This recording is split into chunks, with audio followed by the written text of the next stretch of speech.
Puro Tatay Digong na naman ang kanyang bukang bibig. Baka pagkaharap na niya si Digongyo, mainis sa kanya at murahin pa siya.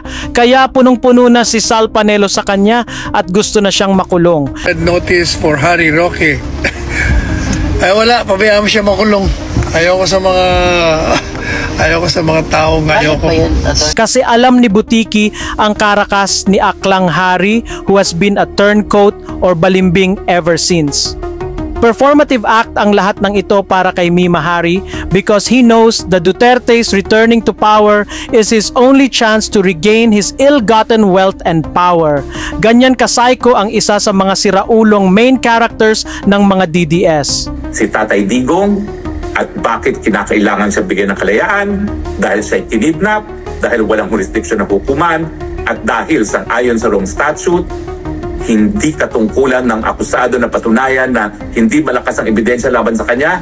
At ayon pa kay Butanding Hari, joke lang daw ang jailbreak statement ni Pionatic Sara. Oh, lalabas na yan si PRD. Ano na yan natin? I-jailbreak na yan natin lahat. I-jailbreak na yan natin lahat. What? Na certified na may saltik na ata.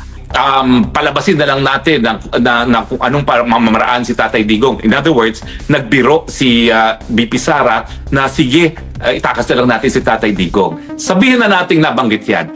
Ano ngayon? Joke para sa kanya at sa mga bobong DDS na feeling member ng Davao Death Squad. Pero sa ICC, hindi yun joke. Less tactless talk, fewer mistakes, sabi nga nila. Coming to our Thanksgiving dinner tonight. As you know, in the US, Thanksgiving dinner is traditional. At heto siya, nag-celebrate pa ng Thanksgiving with friends na binubudol niya at may pa-dance number pa talaga ang Gaga kasama ang mga thunder na AFAM ng mga DDS OFW na nabudol niya. Mga DDS na tanga, halina maglaro tayo. Oh, ho, ho, ho! Mga DDS na tanga, halina maglaro tayo. Tanga-tangahan quiz show, sige sabay-sabay, oh!